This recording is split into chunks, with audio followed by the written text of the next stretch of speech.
Ya, excelente, muy bien. Entonces, vamos a continuación, antes de empezar con la parte de nuestro desarrollo práctico. Entonces, ¿qué tal, qué tal? ¿Cómo están? Muy buenas tardes. Bien, en función entonces a lo que veremos el día de hoy, ¿no?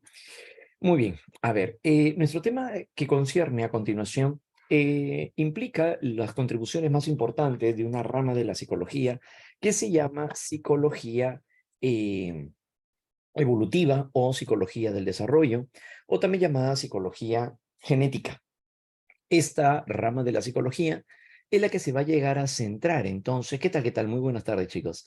Hacia poder llegar a comprender de qué manera se presentan las características de cambio y de estabilidad a nivel físico y a nivel psicológico a lo largo de todas nuestras etapas del desarrollo. Y es aquí entonces donde nos damos cuenta acerca del desarrollo humano, en el cual se entiende como un proceso de cambio y estabilidad a nivel físico, a nivel psicológico, de manera cualitativa y cuantitativa, nos dicen, a través, o que el hombre atraviesa a lo largo de nuestro ciclo vital. Entonces, los cambios que vamos a ir presentando, el comportamiento que vamos a ir expresando, va a llegar a estar representado a través de cambios cuantitativos, los cuales van a llegar a ser cambios medibles. ¿Qué se puede llegar a medir? Pues la talla, se puede llegar a medir el peso y lo que concierne en sí al crecimiento. Por eso es que hablar acerca de crecimiento es referirnos a cambio cuantitativo de talla y peso. Entonces, los cambios cuantitativos son registrables. En cambio, los cambios de naturaleza cualitativas son aquellas que se dan a nivel estructural. Y si hablamos acerca de una condición estructural, entonces nos referimos, por ejemplo, hacia las capacidades intelectuales como el lenguaje, nos referimos hacia la personalidad, corresponde entonces a los cambios de estructura y de organización propiamente dicha. Aquí nos referimos entonces también hacia las capacidades intelectuales o las características que se puedan llegar a dar también como procesos mentales en sí, si queremos verlo también pues de esta manera, ¿no? Claro. Entonces, el desarrollo de lo que vamos a ir expresando va a llegar a verse representado, expresado a través de ello, ¿no?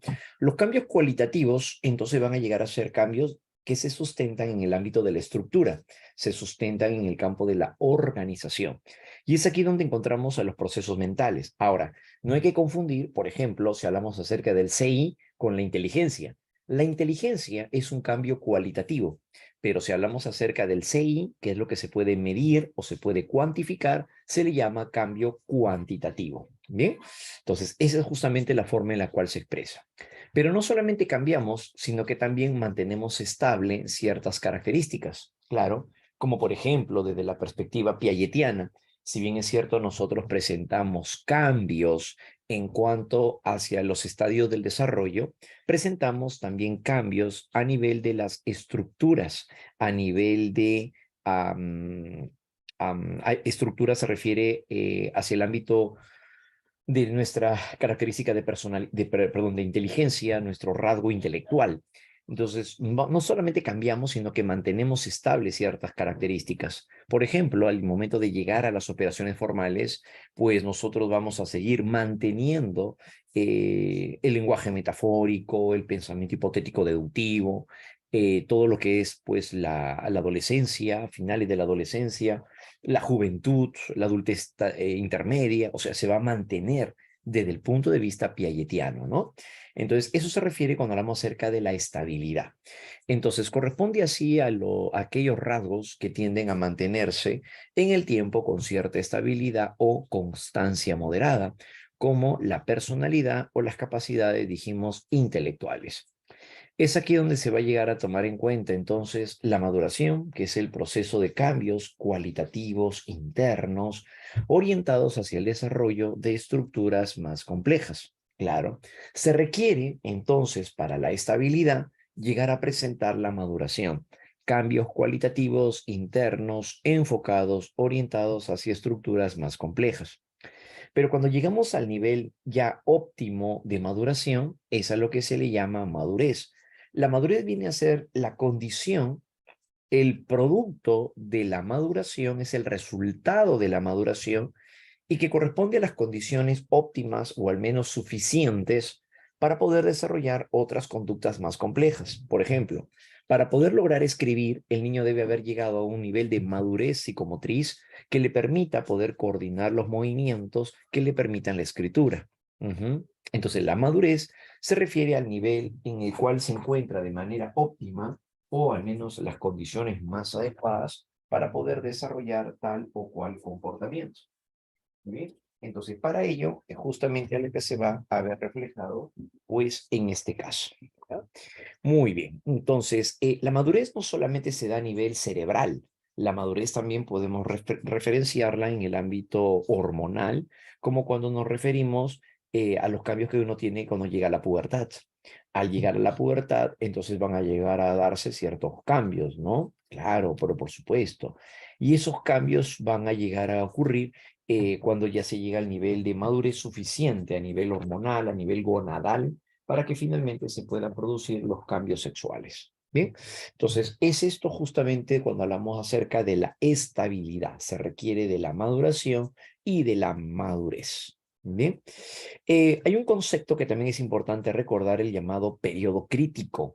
El periodo crítico se considera que viene a ser una etapa o es un tiempo establecido entre la gestación y la niñez temprana, en donde se considera que la estimulación adecuada, la estimulación oportuna, va a favorecer al desarrollo del individuo o la falta de ella también va a afectarlo de alguna forma.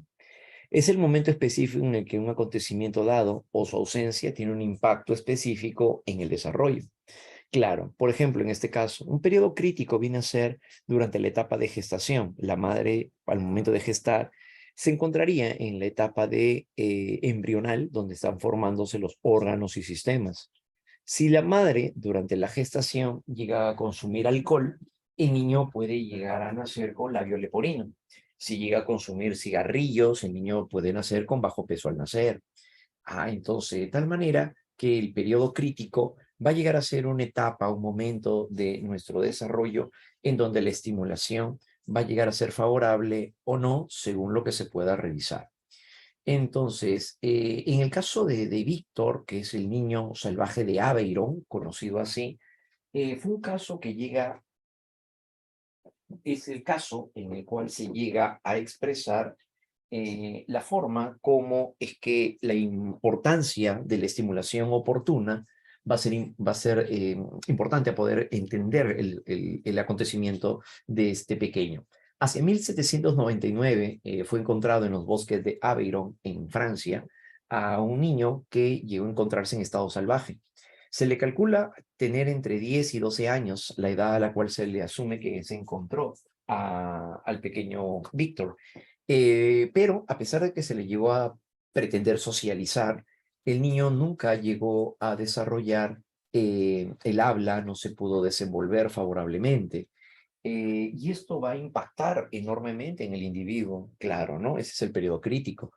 Entonces, el momento específico en el que un acontecimiento dado ya pasó el tiempo determinado.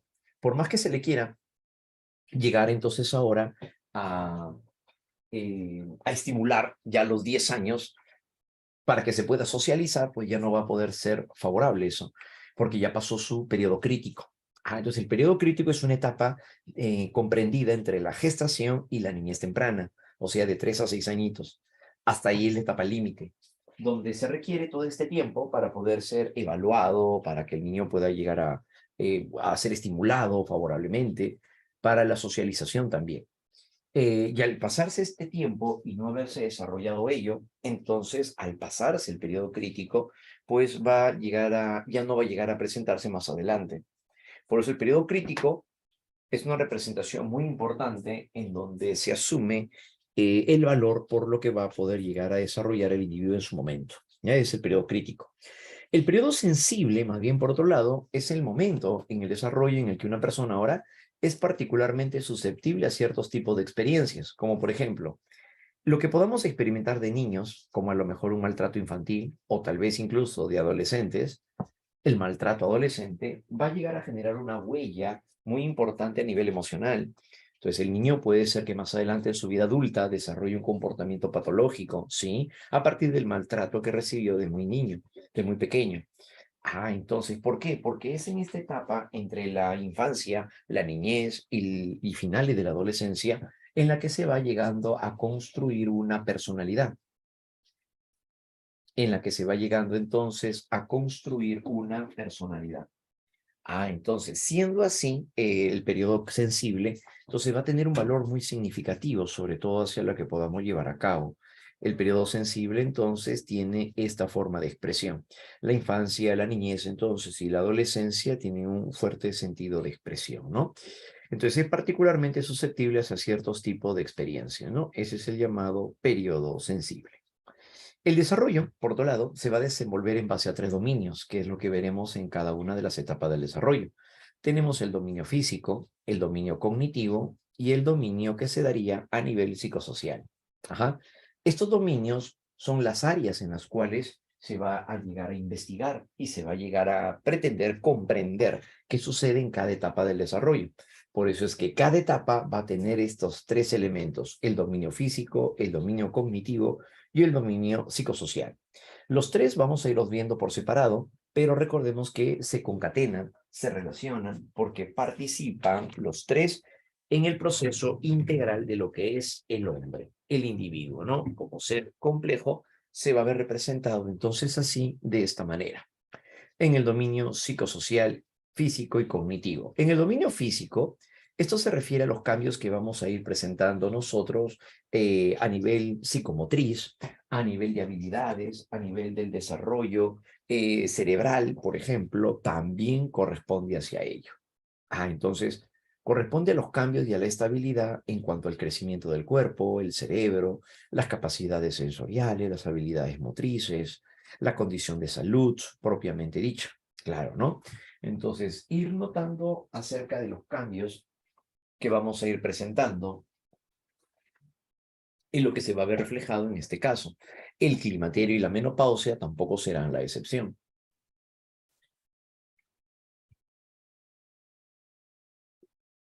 En cuanto al dominio cognitivo, va a corresponder más bien hacia los cambios y la estabilidad en las capacidades y habilidades mentales, como por ejemplo la atención, la imaginación, la creatividad, la memoria, el pensamiento, la solución de problemas, claro, ¿no? El poder desarrollar la lectoescritura.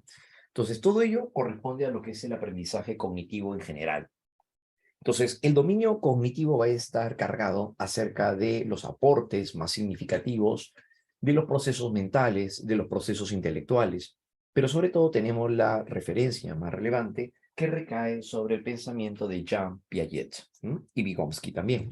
Pero sobre todo el primero es aquel que le vamos a llegar a dar énfasis en el tema de desarrollo humano. En el dominio psicosocial vamos a entender cómo es que los individuos se van adaptando, se van ajustando a través de procesos de naturaleza afectiva. Aquí nos damos cuenta, sobre todo acerca de los cambios que vamos a ir teniendo, como el apego, y cómo el apego puede llegar a influenciar más adelante en nuestra vida adulta. Estas relaciones a nivel psicoafectiva es lo que va a permitir construir también los rasgos más elementales de nuestra personalidad. Así es. En la medida en la que nosotros vamos comprendiendo el trato que hemos llevado desde casa, las relaciones con otros significativos, vamos valorando nuestro sentido de personalidad. Por otro lado, también nos permite establecer relaciones sociales eh, favorables, o incluso llegar hacia presentar relaciones sentimentales estables, hasta llegar a presentar entonces relaciones sentimentales estables. Bien, ese es el dominio psicosocial, es el llamado dominio psicosocial.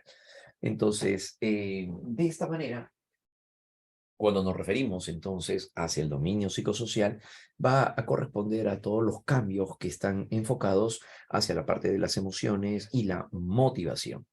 Bien, de esa manera tenemos a continuación factores del desarrollo. ¿Quiénes participan al momento de llegar a generarse el desarrollo humano? Bueno, pues tenemos, entre los principales factores tenemos el factor biológico, el factor social y el factor personal.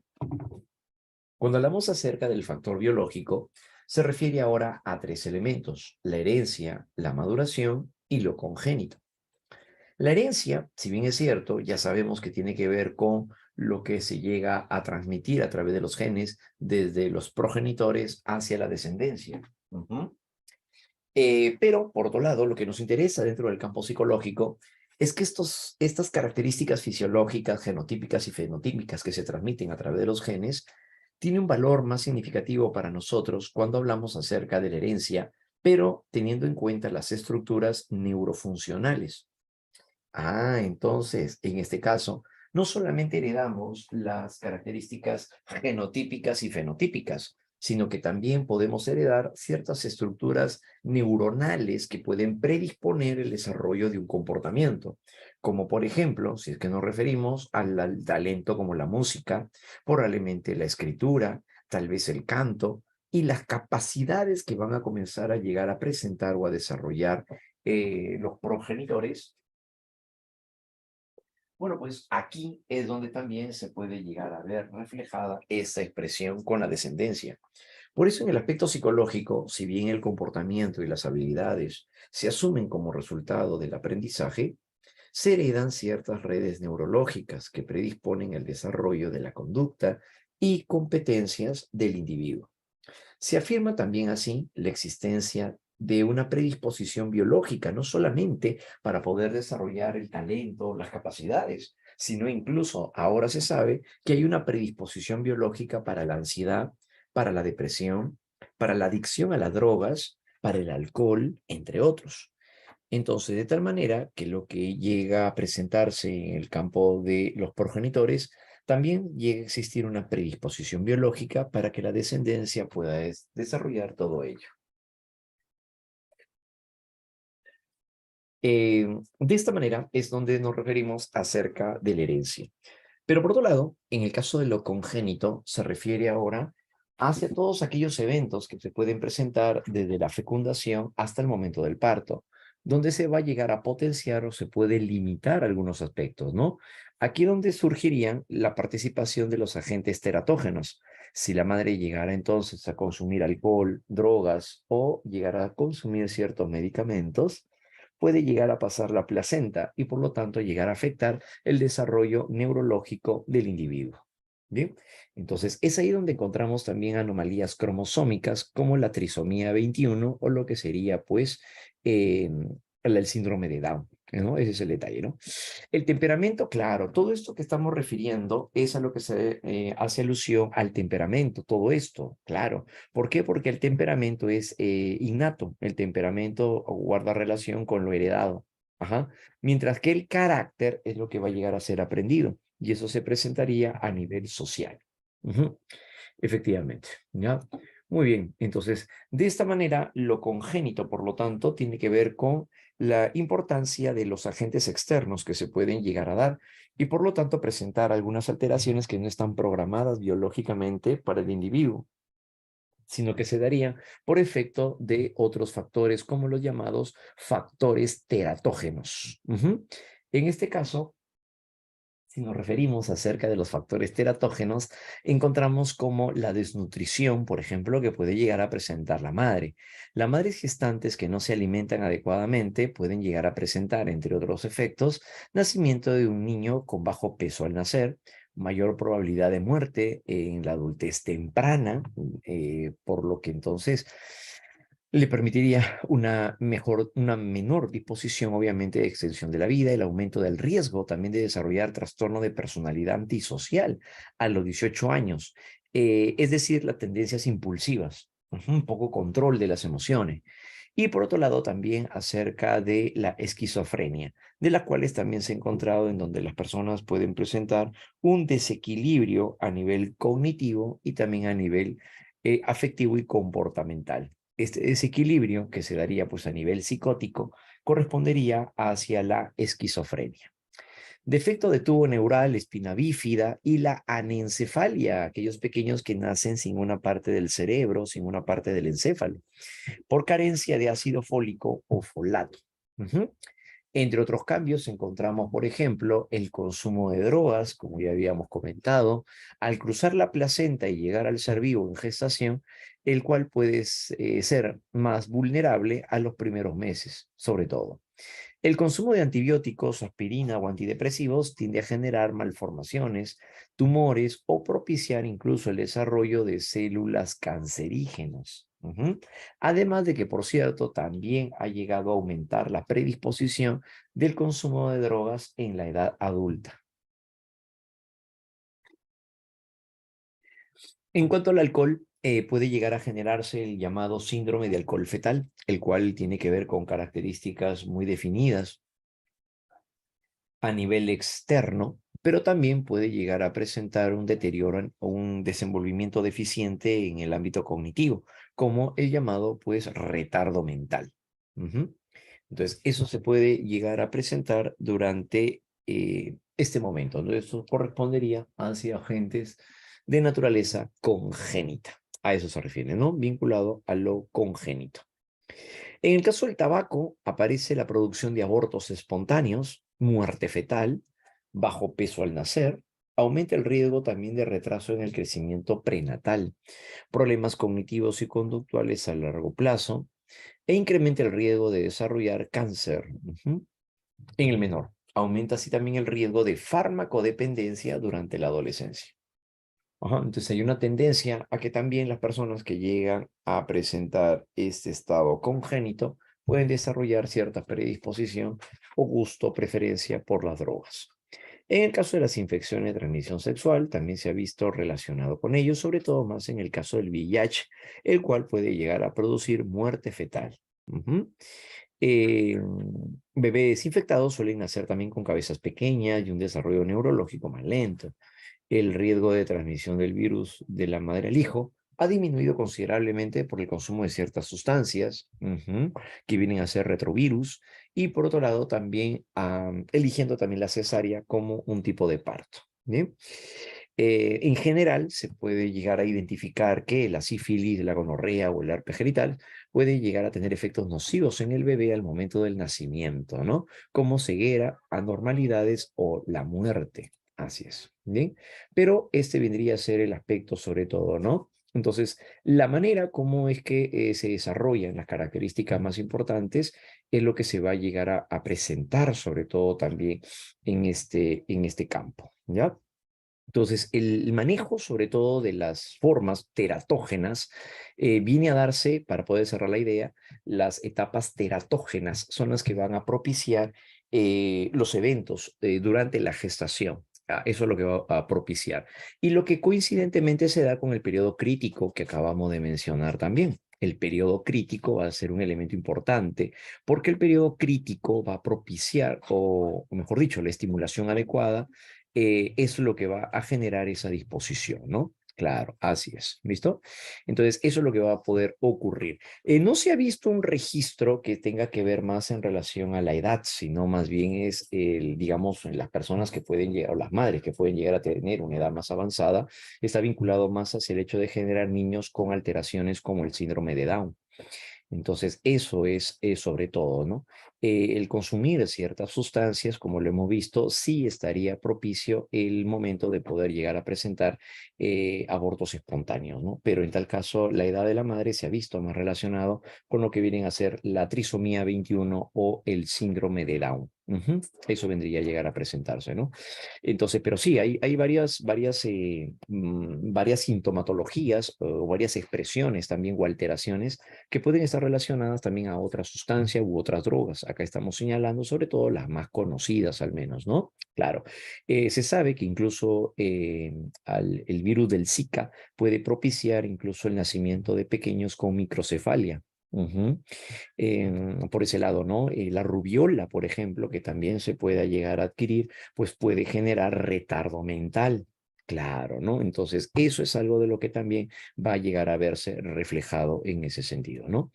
Pero por otro lado, el campo, sobre todo del desarrollo del individuo a nivel biológico, va a llegar a ser sobre todo bastante importante la instrucción del individuo, ¿no? Muchas veces las personas desconocen acerca de esto y pues pueden también, ¿no? Ignorar las consecuencias que pueden llegar a generar, ¿ya? ¿Listo? Entonces, eso es lo que puede llegar a mostrarse. En embarazos adolescentes, por ejemplo, puede llegar también a nacer los niños con bajo peso al nacer, pueden llegar a propiciar también abortos espontáneos, si es posible, porque hay algunas características que pueden llegar a presentarse con otros acontecimientos. Sí, eso sí se puede llegar a dar. ¿Ya? Entonces, sí es posible por ese lado, ¿no? Pero si hablamos de una edad avanzada, no tanto sería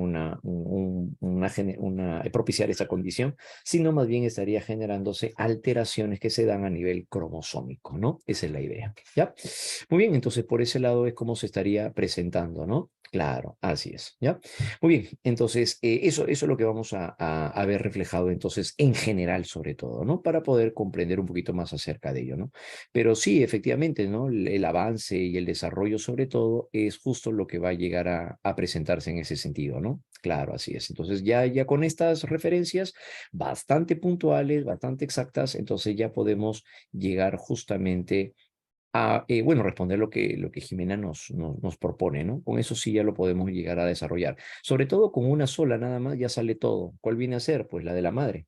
La madre que llega a tener edad avanzada, propiciar en tal caso trastornos como, o enfermedades como el síndrome de Down. Así es. Con solamente esa es suficiente para que ya pueda llegar a hallarse respuesta frente a lo que hemos señalado, ¿ya? El crecimiento, entonces, en el campo de la maduración. En el campo de la maduración, ¿cuál viene a ser aquí este detalle? Cuando hablamos acerca del proceso maduracional, se refiere ahora hacia la predisposición que van a llegar a tener ahora los individuos sobre una programación biológica que tienen, como por ejemplo los principios cefalocaudal y próximo distal. El recién nacido no puede llegar a sostener la cabeza, es por ello que el pequeño va avanzando en el proceso maduracional y cuando logra llegar a estar boca abajo, el pequeño llega a levantar la cabeza, apoya en sus brazos la parte superior de los hombros y eso hace que el pequeño pueda ya estar luego propicio a poder gatear. Al momento de llegar a presentarse ello, el pequeño se sienta a los 6, 7, 8 meses, hacia los 9 meses comienza a gatear y al año aproximadamente camina. Entonces, el desarrollo se va a ir dando de la cabeza hacia los pies. Es por eso que el desarrollo va de arriba hacia abajo. El crecimiento ocurre entonces de arriba hacia abajo, es decir, de la cabeza hacia los pies. Y los bebés usan las partes superiores del cuerpo antes que las inferiores y hacen cosas con las manos antes de poder gatear y caminar, porque el desarrollo se va a ir dando de arriba hacia abajo. Ese es el detalle dentro del llamado cefalocaudal. Y en el campo de lo próximo distal se refiere a lo más próximo al tronco hacia lo más lejano del tronco. Y esto que vendría a ser que finalmente se presente el dominio de las manos y de los dedos. Por lo tanto, se va a ir dando del centro hacia la periferia. El pequeño cuando llega a coger una sonaja y llega a agitarlo, lo agita con todo el brazo. Obvio que lo coge con la mano, ¿no? Pero lo agita con todo el brazo. Pero no es capaz de escribir. Claro que no, porque se requiere de habilidad motriz fina. Y esa habilidad motriz fina se estaría dando hacia la estimulación que se presenta en la infancia, ¿no? Por lo tanto, el pequeño va a desarrollar luego la escritura, puede escribir incluso su nombre hacia los 5 años, 6 años, porque ya es capaz de poder presentar la madurez suficiente como para poder lograr este comportamiento. ¿Bien? Entonces, la maduración va a llegar a darse a partir de ello, ¿ya? Muy bien. En el factor social encontramos ahora características que se van a llegar a presentar en el sujeto o en el individuo, como por ejemplo referirse hacia la influencia del contexto sociocultural en el que se encuentra inserta también la persona. Influye en construcción de la personalidad el proceso de socialización. Claro, ¿no? Y es ahí donde participan de forma relevante y significativa la familia, estilo de crianza y la escuela. Claro, ¿no? Entonces, de esta manera participan de forma relevante el proceso de socialización. Recordemos que aquí el estilo de crianza va a llegar a influenciar muchísimo. Como ya sabemos, un estilo autoritario tiende a generar hijos que sean sumisos, poca confianza y sobre todo también seguridad en sí mismos. Tienen miedo al fracaso, a arriesgar y sobre todo ser muy susceptibles a la crítica. El estilo de crianza entonces va a llegar a influenciar para el desarrollo de nuestra personalidad. Bien, en este caso entonces también encontramos el factor personal. ¿Esto con qué estaría vinculado o relacionado? Corresponde entonces al conjunto de experiencias particulares, a las múltiples y diversas formas de relación entre la persona y su entorno. Aquí nos vamos a encontrar con episodios en nuestra vida personal que pueden llegar a influenciar y hasta ser tan impactante en el desarrollo de nuestra personalidad que llega a verse reflejado en la forma de pensar, sentir y actuar del individuo. Los factores personales vienen a ser experiencias o situaciones de las cuales no están programadas, como por ejemplo la muerte de un ser querido, bullying en la escuela, el conflicto familiar, abuso sexual. Entonces, nada de esto está programado en algún momento, pero sin embargo son eventos que en ocasiones nos toca vivir y que de una u otra manera también puede llegar a influenciar en el desarrollo del sujeto. Bien, en las etapas del desarrollo vamos a centrarnos tanto en la etapa prenatal como en la etapa postnatal. En la prenatal viene a darse la etapa en la que concierne a todo el proceso de gestación y por lo tanto comprende de 36 a 40 semanas. Es aquí donde nos damos cuenta que existen los periodos del desarrollo, los cuales se van a llegar a dar a nivel cigótico, a nivel embrional y a nivel fetal. En el periodo cigótico, llamado también germinal, es cuando se llega a presentar el proceso o desde la fecundación hasta la segunda semana de gestación. Este acontecimiento ocurre cuando luego de la fecundación que se da en las trompas de falopio, el huevo cigoto comienza a dividirse por mitosis. Esta célula madre se divide en células hijas y va recorriendo toda la trompa de falopio hasta llegar finalmente hacia el útero. Durante este proceso se da el proceso de mitosis. Por otro lado, mientras se va dividiendo y va descendiendo, se daría hacia el cuarto o quinto día, hasta llegar a la llamada anidación o implantación. Ocurre cuando el huevo cigoto llega a quedarse en la pared, ¿no? Se llega a quedar en la pared uterina. Entonces, posteriormente se implantará, como dijimos, en la pared uterina, a lo que se le llama anidación o implantación. Durante este periodo cigótico se van a llegar a formar además las capas germinales como el ectodermo, el endodermo y el mesodermo. Periodo cigótico o periodo germinal. Así, el periodo embrional corresponde ahora desde la segunda semana o tercera hacia la octava semana. Aquí surgiría nuevamente el periodo crítico, porque es aquí donde se van a formar los órganos y sistemas. Entonces, de esa manera, es el proceso de organogénesis que corresponde a la formación de órganos y sistemas. Entre estos que encontramos al ectodermo, en donde a partir de este se va a formar la piel, las uñas, el cabello y por otro lado también el sistema nervioso. ¿Qué encontramos aquí? Pues el cerebro y la médula espinal. Bien, a nivel del endodermo se va a formar ahora el sistema digestivo, el sistema respiratorio. En este caso, vamos a darnos cuenta, sobre todo también la participación del mesodermo. Ajá, el mesodermo, ¿no? Donde se formaría la piel, las uñas, perdón, donde se formaría el sistema muscular, el sistema óseo y el sistema excretor. Simplemente se dará la formación de órganos y sistemas.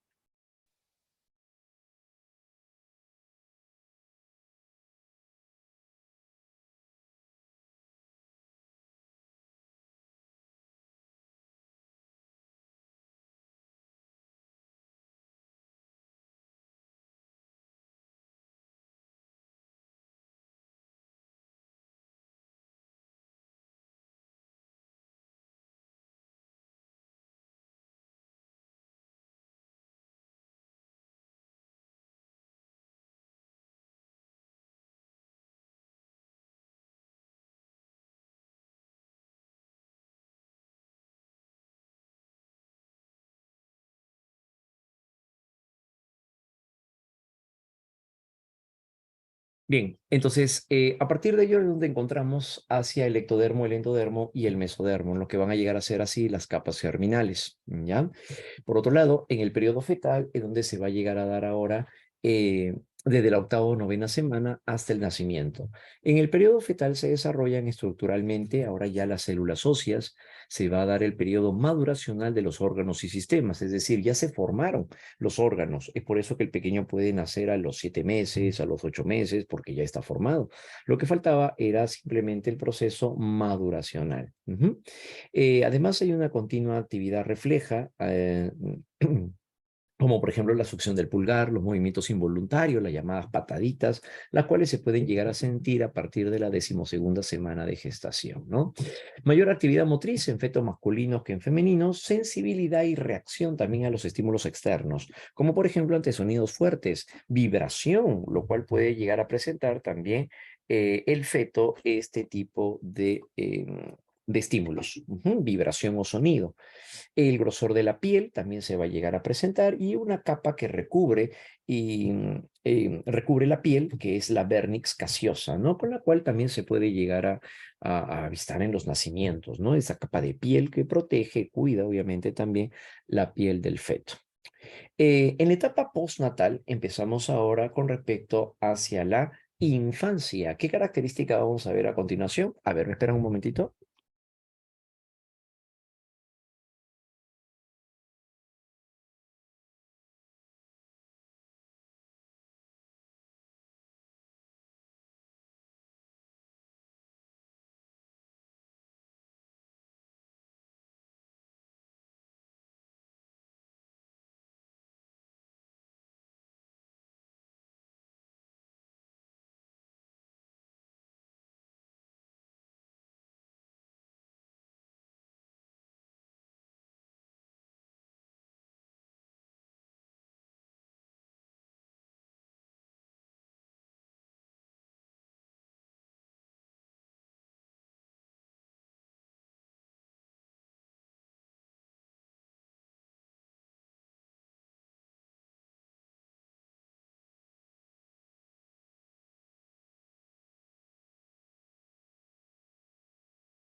Bien, a continuación entonces vamos hacia la etapa postnatal.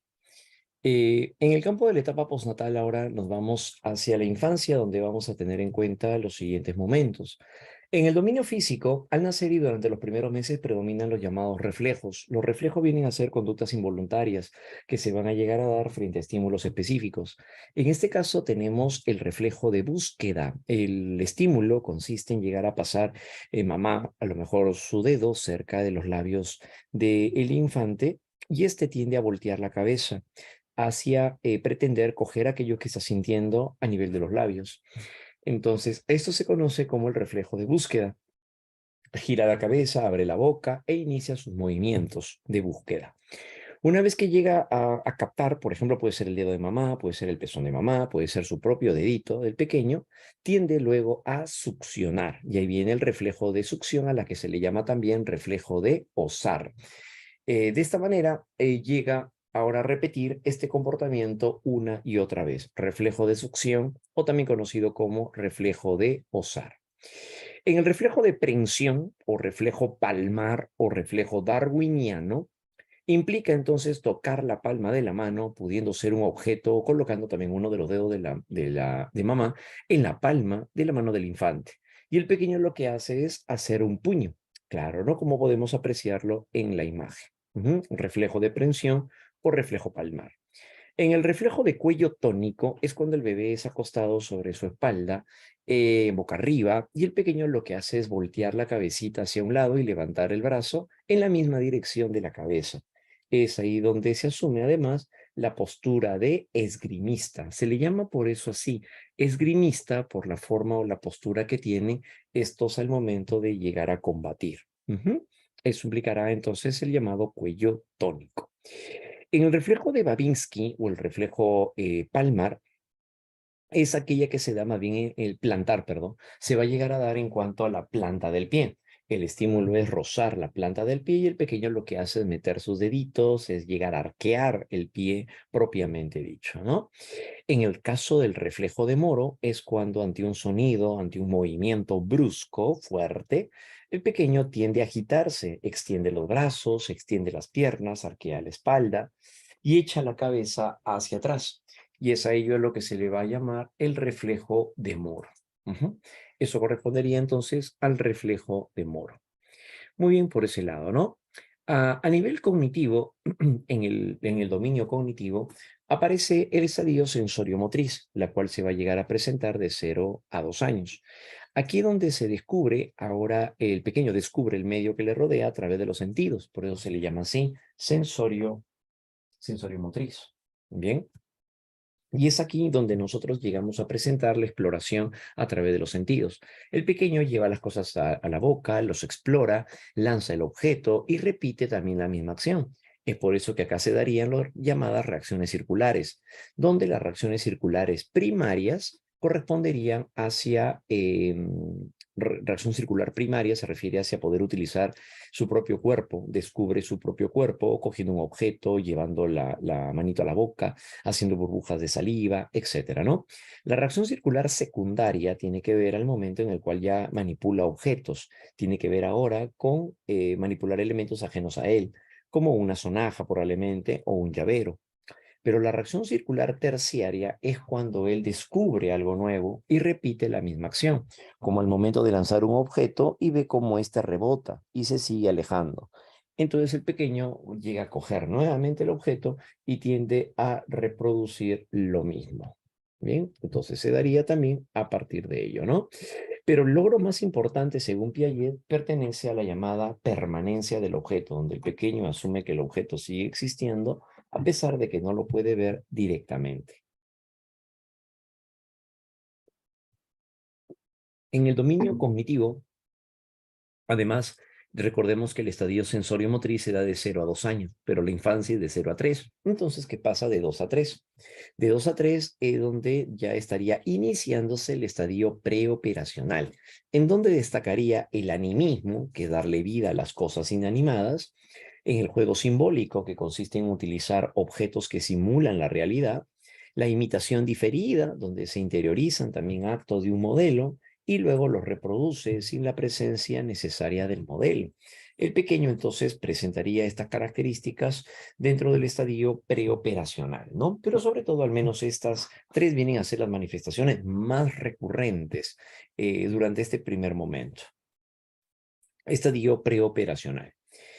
A nivel psicosocial, el pequeño llega a ejercer un vínculo muy cercano con la persona que lo cuida, siendo de esta manera, entonces,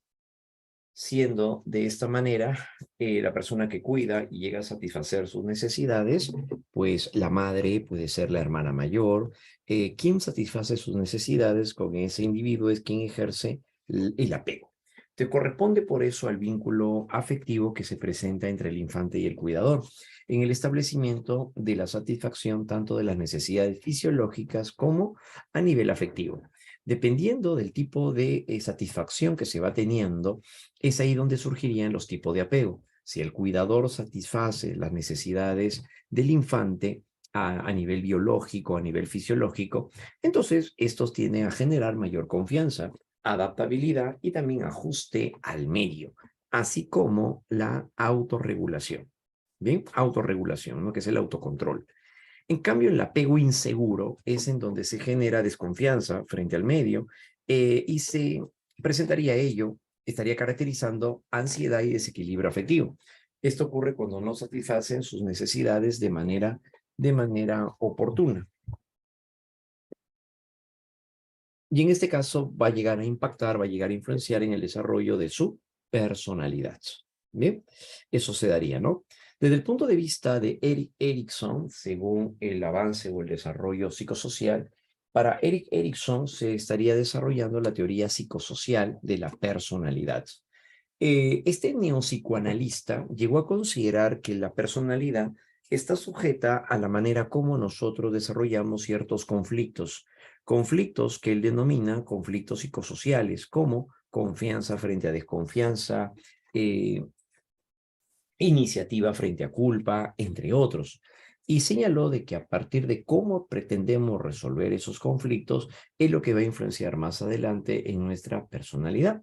Así, afirmó al inconsciente de naturaleza social como un elemento que dirige el desarrollo de la personalidad. Consideró así además que el desarrollo del yo dura toda la vida y dependiendo de cómo es que nosotros estructuramos o superamos este conflicto, es lo que va a influenciar en nuestra vida personal. Considero así que a lo largo de la vida se debe de superar ciertas crisis o conflictos, decíamos, ¿verdad? Que lo que hay que buscar sobre todo viene a ser el equilibrio entre estos, ya que va a llegar a ser necesaria las dos formas para que pueda llegar a desenvolverse el individuo en su medio. Ahora, ¿cómo lo encontramos? Confianza frente a desconfianza. Este primer conflicto hace referencia a que si satisface las necesidades del infante, entonces va a poder llegar a desarrollar confianza con las personas y con los objetos del mundo. Es esta primera etapa, entonces, donde los bebés desarrollarían su sentido de confianza con las personas y con los objetos del mundo. Sin embargo, se necesita de cierto nivel de desconfianza para poder llegar a afrontar las situaciones que se le muestren, que se le presenten. Por eso es que Erickson señala, necesitan desarrollar un equilibrio entre la confianza y la desconfianza, que es lo que les capacita también para poder defenderse, ¿no? Porque de no darse este equilibrio, podría estar desarrollando dependencia. Podría estar generando entonces de esa manera dependencia. En la autonomía, frente a la vergüenza y duda, nos damos cuenta donde el individuo comienza a desarrollar mayor independencia. La autonomía significa ser más independiente y eso se ve reflejado al momento de caminar, al momento de controlar los esfínteres, es decir, cuando va dejando el pañal, el pequeño entonces va desarrollando también esta condición. La autonomía y el control de los esfínteres va a llegar a ser muy favorable, sobre todo para la percepción que va a tener el individuo sobre la independencia. Y sobre todo, un detalle más para poder generar autonomía es el lenguaje, ya que a través del lenguaje va a poder llegar a comunicar lo que siente, lo que desea, y eso por tanto lo aleja más de la condición dependiente de los gestos que se daba en un lenguaje simpráxico. Entonces, de esta manera va llegando a pasar de un lenguaje simpráxico hacia un lenguaje ya articulado, lo cual entonces también favorece hacia su autonomía. Pero si el pequeño demora en caminar, no controla los esfínteres y más utiliza gestos que el lenguaje propiamente dicho, entonces finalmente el pequeño puede estar desarrollando duda de que pueda desarrollarlo en algún momento o vergüenza frente al entorno. Para Erik Erikson, entonces, es importante el poder desarrollar de esta manera la autonomía en el individuo. Bien, así es como ahora llegamos hacia la niñez temprana. En las condiciones de la niñez temprana, nos vamos dando cuenta a continuación de lo siguiente. Es aquí donde se define su lateralidad. Esto significa que presenta cierta preferencia por el uso de una de las manos. Recordemos que la lateralidad viene a ser la dominancia hemisférica. Entonces es aquí donde se llegan a consolidar con respecto hacia los zurdos o los diestros. De esa manera, entonces la lateralidad es la dominancia hemisférica. Para esto, entonces, de lo que nos damos cuenta es que en cuanto a la habilidad motriz fina, se refiere a las habilidades que podemos desarrollar en cuanto a manos y dedos, así como la coordinación ojo-mano. Entonces, de esta manera podemos apreciar en el pequeño la habilidad que va a poder ir desarrollando en cuanto a la coordinación de lo que indica, lo que señala el ojo y probablemente el movimiento allí de la mano. De esa manera se le llama habilidad oculomotriz. ¿Bien? Y las habilidades motrices gruesas son aquellas que implicarían movimientos amplios, movimientos gruesos, como lo que se puede llegar a apreciar en cuanto a los brazos y las piernas. Entonces, al momento de nadar, montar bicicleta, eso correspondería hacia habilidad motriz gruesa. Entonces, en el campo del desarrollo físico, se van a llegar a tener todas estas características o condiciones. En el dominio cognitivo es donde aparece el estadio preoperacional, de 2 a 7 años, es decir, es el complemento de lo que ya empezó dentro de la referencia que estábamos dando. Entonces es aquí donde ya no requiere de elementos físicos para poder referir acerca de ellos. Como por ejemplo en este caso, no necesita de ver a papá o a mamá para poder dibujarlos, sino que asumen que se encontrarían allí a pesar de no verlos. Por lo tanto, puede dibujarlos sin la presencia de los mismos. Por eso ya no requiere de elementos físicos para actuar o pensar, pues ocurre que lo aprendido, los recuerdos, llegan a presentarse como elementos necesarios, como el lenguaje incluso, para solucionar problemas. No pueden realizar entonces operaciones mentales todavía como análisis, comparaciones, ni tampoco abstracciones. Claro, ¿no? En el estadio preoperacional todavía no se es capaz de hacer abstracciones, lo cual se daría recién hacia las operaciones formales.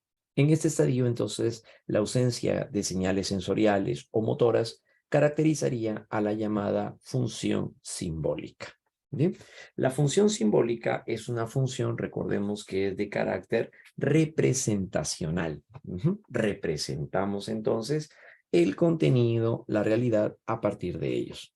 Aquí nos vamos a encontrar ahora con el pensamiento simbólico y por otro lado el lenguaje, el cual va a permitir entonces al individuo comunicar lo que piensa y lo que siente a través de un conjunto de signos y símbolos de naturaleza convencional. El desarrollo cognitivo, entonces, para Piaget se daría a partir de ello, ¿no? Entre otros detalles, las otras características que ya conocemos: animismo, egocentrismo cognitivo, artificialismo, finalismo, imitación diferida, juego simbólico, que es algo de lo que ya hemos revisado también en su momento, ¿no?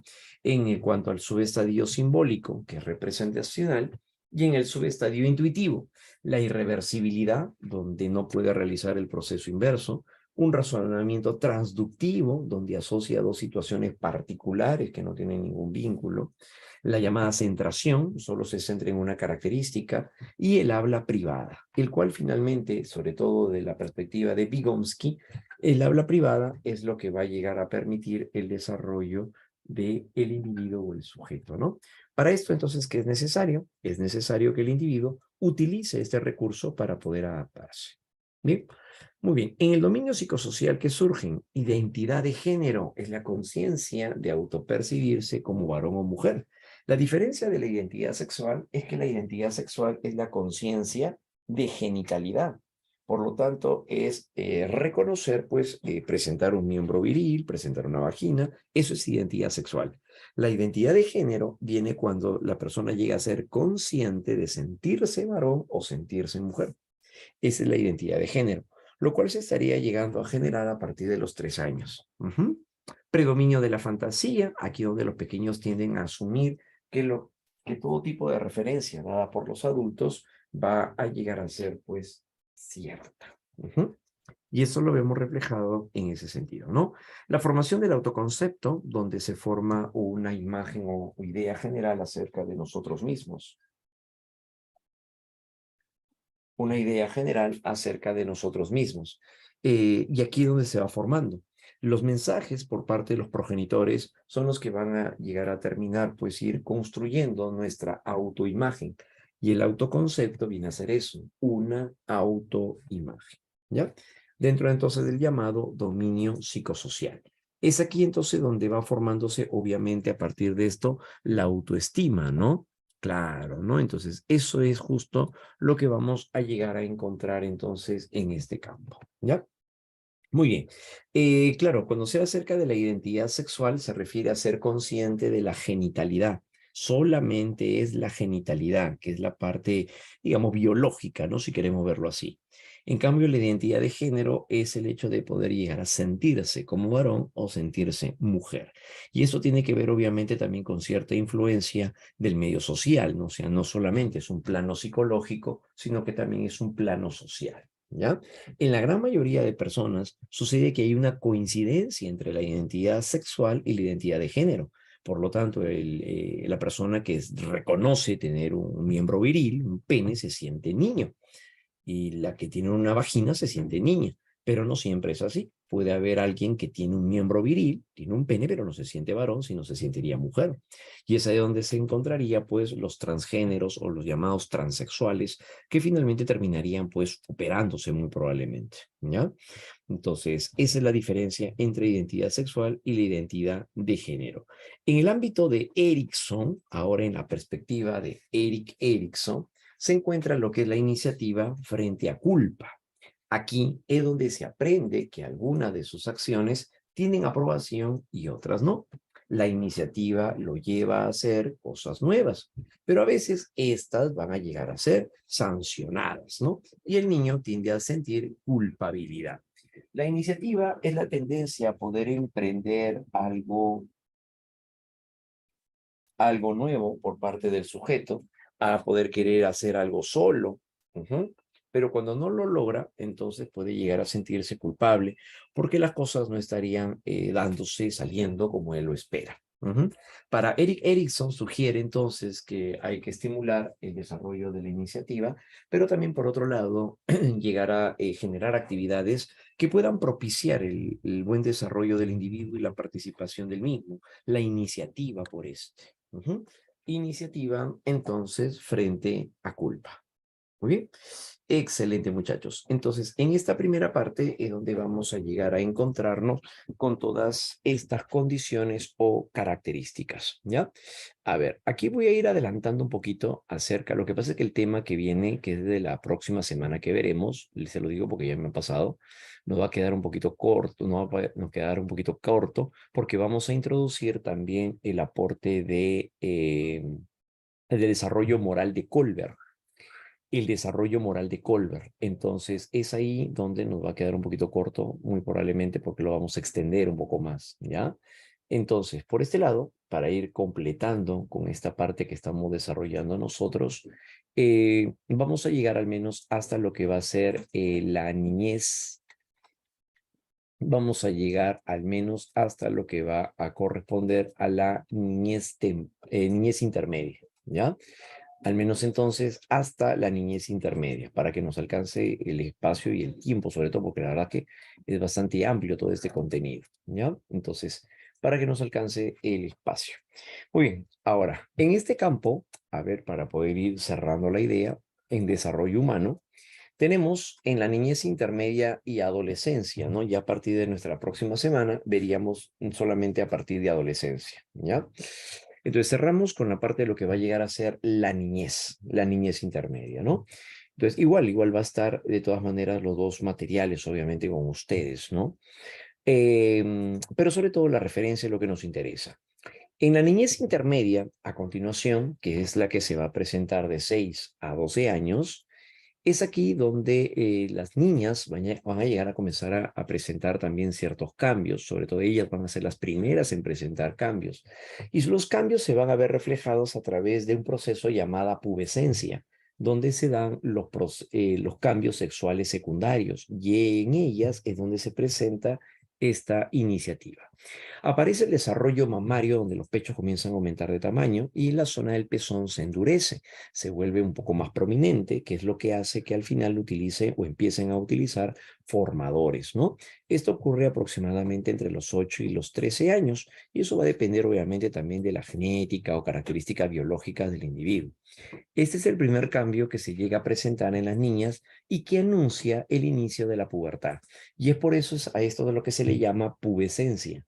La pubescencia es el anuncio, es el inicio de lo que más adelante se convertirá o se desarrollará como pubertad. ¿Ya? La pubescencia viene a ser los cambios que se van a llegar a dar a nivel biológico. Aquí el cuerpo comienza a cambiar, se redondea el abdomen, los muslos, las caderas también se ensanchan. Y esto es justamente lo que se va a ir dando de manera progresiva. Así es, ¿listo? Entonces, en este campo, entonces es como se va a llegar a mostrar sobre todo, ¿no? El cambio que se va a ir dando de esta manera progresiva sobre todo, pero de la mano al cambio físico también se da el cambio hormonal. En este caso, la participación entonces de los estrógenos, entre otras hormonas, van a ir participando para los cambios sexuales secundarios. ¿Ya? Eso es lo que va a suceder. Y es esto justo lo que se va a ir mostrando sobre todo, ¿no? Claro, así es. Bien. Lo que pasa es que se va a ir dando en paralelo, ¿ya? El desarrollo mamario, hasta cuándo puede llegar a ser. Lo que pasa es que eso se va a dar en paralelo hacia la demás parte del cuerpo. Claro, o sea, no es que uno va pues cambiando por partes en sí, sino que se va a ir dando en paralelo en sí. Y por lo tanto se asume que el inicio de estos cambios van a llegar a darse a los 18 o 13 años. Ese es el inicio, sobre todo. Y por otro lado, cuando ya va dejando de crecer, digamos, o desarrollándose en crecimiento el individuo, se daría aproximadamente en las mujeres hasta los 18 años aproximadamente se considera. ¿Ya? Muy bien. Ajá, entonces, y si nunca creció, pues claro, pues lo que pasa es que eso va a depender de la biología de ellas, pues claro, o sea, no es que en toda va a crecer, pues no de la misma manera, no, pues eso va a depender pues de la genética, va a depender de algunos otros factores, pues estamos señalando solamente en general, claro, o sea, no es que todos van a tener el mismo tamaño, pues no, pues claro que no, ¿ya? Muy bien, aún no veo los cambios. ¿Cómo es eso? Ya, ya, pero lo que pasa es que eso ocurre, sobre todo, se puede llegar a dar desde el inicio de la pubertad. ¿Ya, Denise? Claro, así es. Entonces, bueno, eso se puede dar dependiendo obviamente de las características físicas de los padres también, ¿no? Claro, entonces en este caso quizá la mamá, supongamos, no tiene, digamos, esos cambios tan notorios, pues es probable que la descendencia también llegue a presentar lo mismo. Depende justamente también ello, ¿no? De esos cambios que se van a dar a partir de eso. ¿Ya? Muy bien. Entonces, los cambios primarios son aquellos que están orientados hacia la madurez sexual, por ejemplo, a nivel gonadal. Cuando llegan a cambiar, generarse cambios a nivel gonadal, o sea, a nivel de ovarios o a nivel de testículos, glándulas, eso se llaman cambios sexuales primarios, porque son los que van a predisponerse hacia la conducta reproductiva. Entonces, los cambios que están dirigidos hacia la conducta reproductiva, esos son los cambios primarios. En cambio, los cambios secundarios son aquellos que no participarían en la conducta reproductiva, como por ejemplo, en este caso, el vello púbico. El vello púbico es un cambio sexual secundario, pues no participa en la reproducción. Ajá. ¿Ya? Eso se refiere justamente, ¿no? Ya fui, ya fui entonces, ya, pero bueno, lo que va a suceder es que eso depende de la biología que se tenga, pues. Claro, así es, ¿no? Esa es la característica. Pero principalmente se da entre esta etapa, que es hacia finales de la niñez intermedia, hacia inicio de la pubertad. Claro, entonces los principales cambios se van a ir dando ahí, es decir, hasta los 15, 16 o 18 años como máximo, como decíamos, ¿no? Claro, entonces ya más allá de esa edad, pues no, pues esperemos que ya no vaya a suceder, pues no, ya no va a llegar a darse, pues no. Claro, sí, pero eso va a depender de ciertas características, como ya dijimos, a nivel biológico, a nivel hormonal y todo ello, ¿no? Claro, ¿no? La parte genética, obviamente, también cumple un rol muy importante, ¿ya? Aumenta la sudoración, claro, cambia el olor corporal y el cabello también se vuelve más graso, aumenta el tejido graso a nivel subcutáneo, lo cual hace entonces que comiencen a presentar sudoración con grasa. El sudor con grasa se va a llegar a dar, por eso es que generarían esos cambios de olores durante esta etapa, que es coincidente, como ustedes habrán dado cuenta, hacia los 11 o 12 años, están en educación primaria, pues no están terminando la educación primaria, están en sexto grado, muy probablemente ahí, y es ahí donde se notan esos cambios, ¿no? Claro, entonces el chiquito pues ya deja de oler a Gu, de oler a Johnson, ya para poder pasar pues a un olor distinto, ¿no? Porque se junta el sudor pues con la grasa subcutánea. Y esta producción de grasa subcutánea es lo que va a propiciar la aparición del acné. Así es. Aparece también el flujo vaginal, que no es propiamente dicho la menstruación, pero que sí se considera como la antesala a la menstruación. Y en este caso también eso va a depender de la biología de la persona. Hay chicas que pueden empezar el periodo menstrual hacia los 8, 9 años, incluso. Y hay otras que pueden empezar hacia los 12, 14 años. Ujú. Entonces, por ese lado, entonces es que no podemos llegar a definir una edad única para señalar la participación o la iniciación de la menstruación. ¿Ya?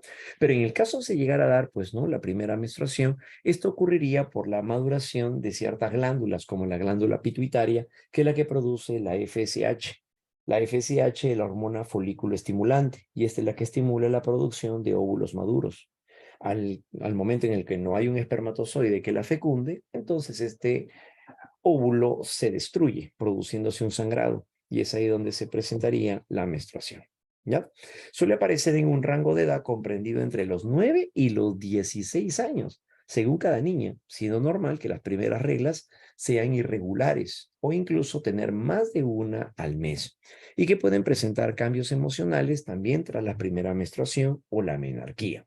Más aún, sobre todo, porque es un episodio que no se ha dado antes, ¿no? Claro, viene con su esquema mental de niña, y al presentar entonces el periodo menstrual, pues llega a cambiar acerca de algo de lo que no había notado antes en su propio organismo. Y tener que ir detectando señales.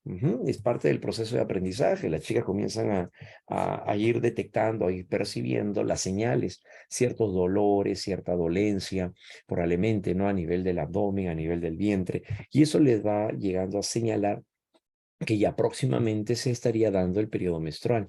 Claro, entonces ellas, a partir de ese tipo de experiencia que se van dando a nivel particular, pues va comenzando a identificar, a definir señales con las cuales más adelante le va a permitir actuar de manera preventiva. A eso se refiere, ¿no? Bueno, pues estas situaciones que lo varoncito pues nunca vamos a saber de qué se trata, pero que de alguna manera pues obviamente influye en el desarrollo también emocional de la persona, ¿ya? Eso va a llegar a darse entonces a partir de ello, ¿no? Así es, ¿ya? Muy bien, el climaterio y la menopausia, aunque eso lo vamos a ir viendo en el tema de adultez intermedia, así es. El climaterio es la antesala a la menopausia. Claro, el climaterio es lo que sucede previo a la menopausia, y son los cambios que se van a ir dando, como cambio de temperatura, sudoración, disminución de la libido, etcétera. Pero ya la menopausia es cuando ya se termina o se da la finalización del periodo menstrual, y por lo tanto pues ya se da el cese de la capacidad reproductiva. Ese ya es la menopausia. El climaterio no es el cese, es el proceso, es la transición. Ajá, cuando ya la persona deja de menstruar, ya el último ciclo menstrual, ya desde ahí se considera la menopausia. ¿Ya? Muy bien.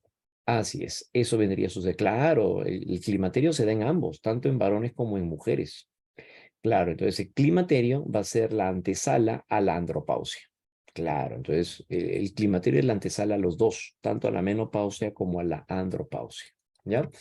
Muy bien. En el caso de los niños también van a presentar cambios hacia la edad de 10, 11 años. Ocurre que el escroto, que es justamente la piel que recubre los testículos, llega a engrosarse. La piel se engrosa, y por otro lado también llega a oscurecerse.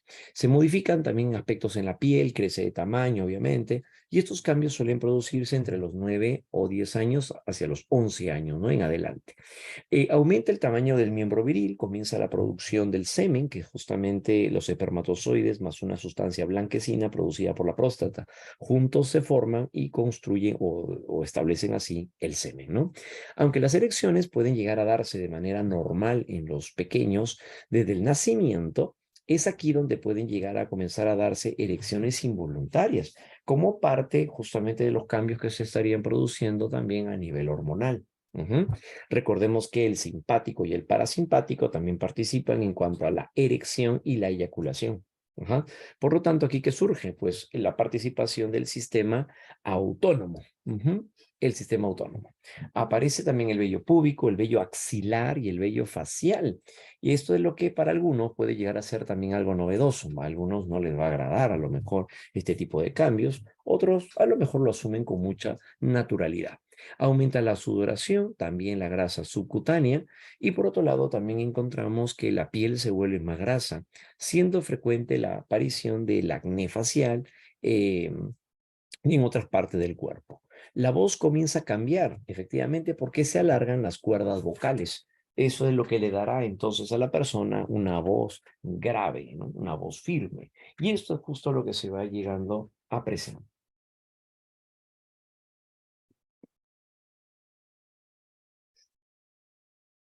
Estos cambios van a llegar a ser parte entonces del desarrollo físico del individuo.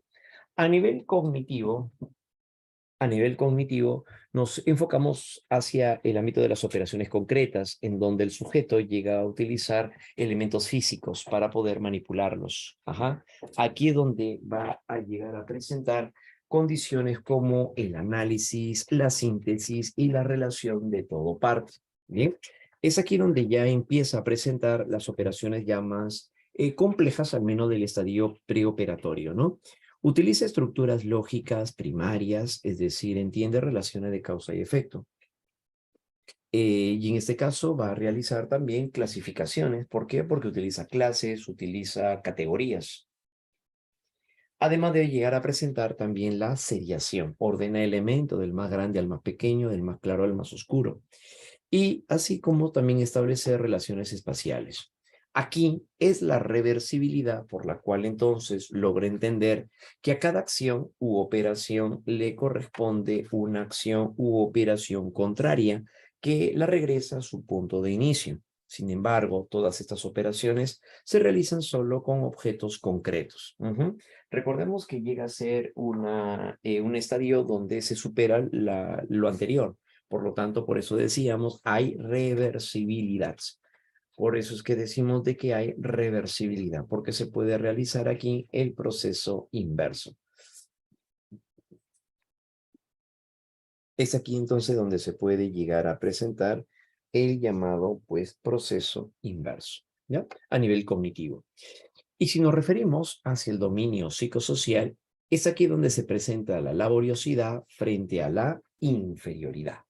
Desde la perspectiva de Erickson, el niño o la niña asumen responsabilidades y eso le hace sentirse más útil. Claro, la laboriosidad desde el punto de vista de Erickson se refiere a que el niño busca sentirse competente y por lo tanto busca sentirse útil. Por eso la tendencia a poder llegar a participar en clase, la tendencia a apoyar a salir al mercado con mamá, probablemente, aquí donde él quiere poner a prueba sus capacidades o habilidades. Entonces, en el aula tiende a participar, tiende a medir sus capacidades con otros y se compara con el resto. ¿Por qué? Porque presenta la laboriosidad. Pero si falla, puede llegar a pensar que no cubre con las expectativas y eso lo hace sentirse inferior. Por otro lado, como llega a compararse con otros, puede asumir que otros puedan llegar a ser mejores o superiores que él, generándose así la, la determinación de la inferioridad.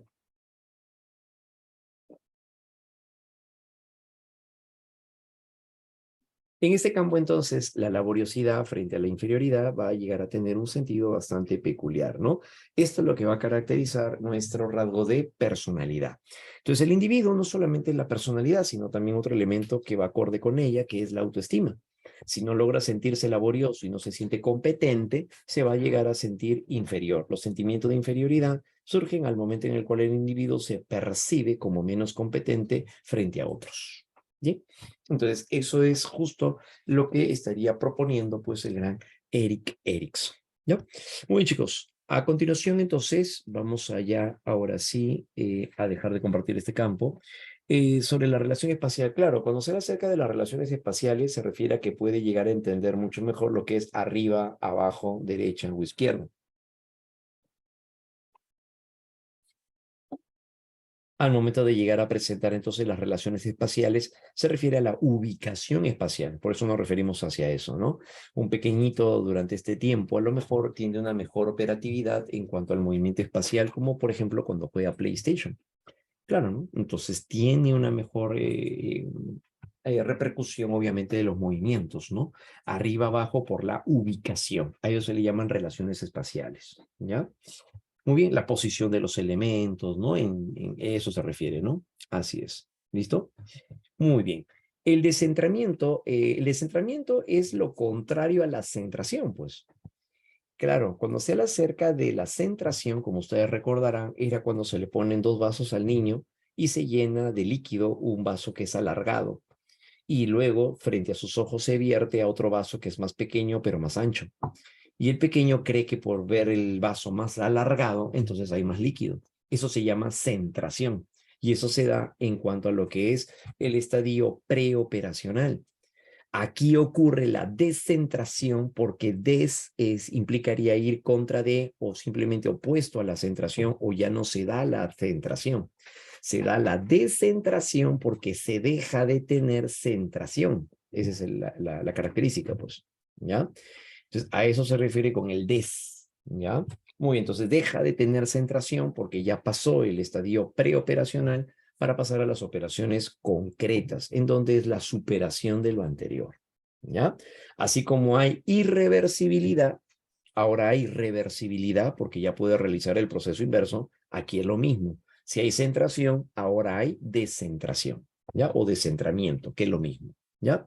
¿Listo? Muy bien. Entonces, eso no es justamente lo que se va a llegar a centrar a partir de ello, ¿ya?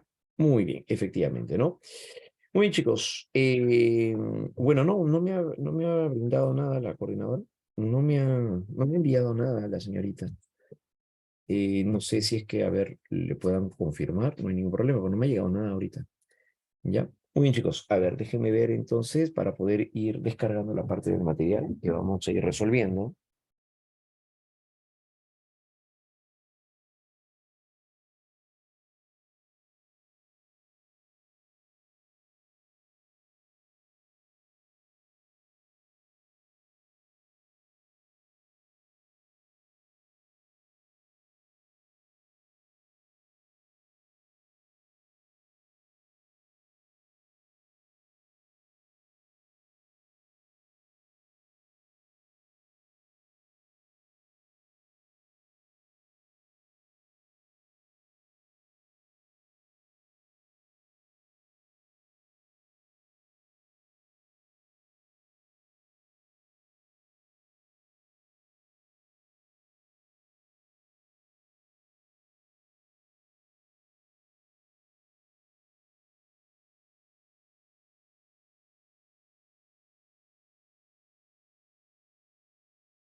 Bien, a ver chicos,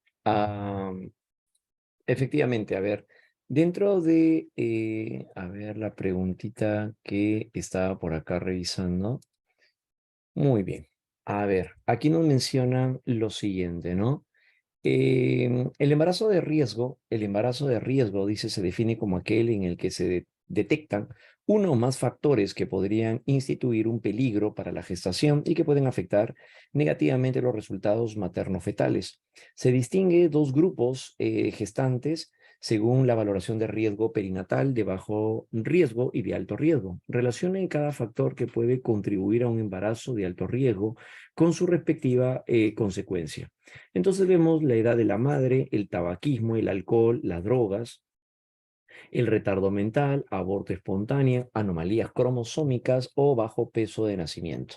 Entonces aquí nos damos cuenta de dos elementos cruciales. Uno, que ya hemos referido, las anomalías cromosómicas, como en el caso del síndrome de Down o trisomía 21, se estaría dando por la edad de la madre, por ejemplo. Sí, es lo más representativo, ¿no? Claro, así es. Anomalías entonces cromosómicas por la edad de la madre. Asumimos que tendría que ver, porque no nos dicen, pero asumimos que estaría relacionado con la edad avanzada, ¿no?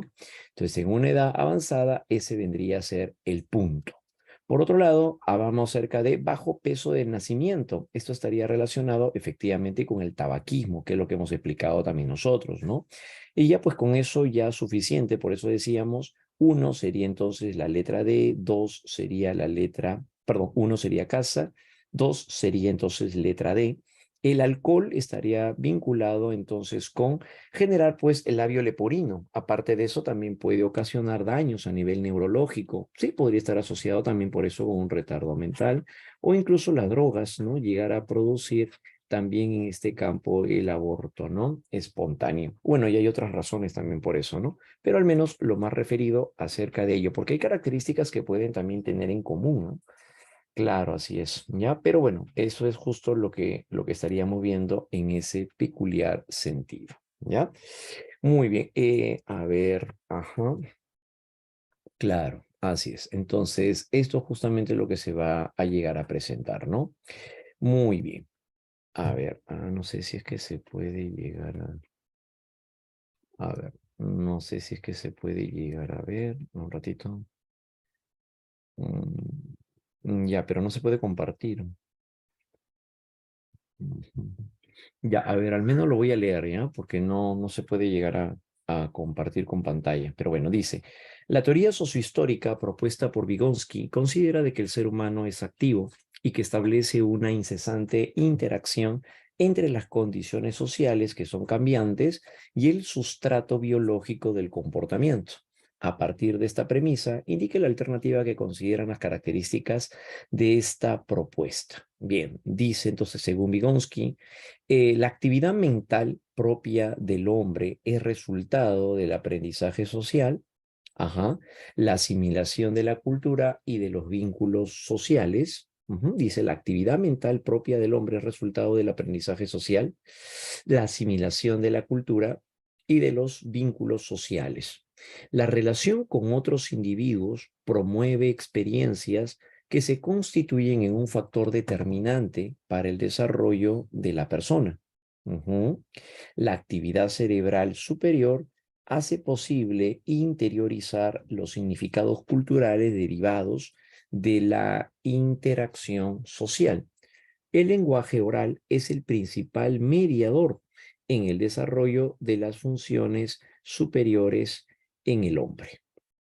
Bien, entonces, en este campo hay un detalle muy importante. Conocer acerca de un aprendizaje social, esto, por ejemplo, no es una propuesta propia de Vygotsky, ya que cuando hablamos de un aprendizaje social, podríamos estar hablando de un aprendizaje vicario.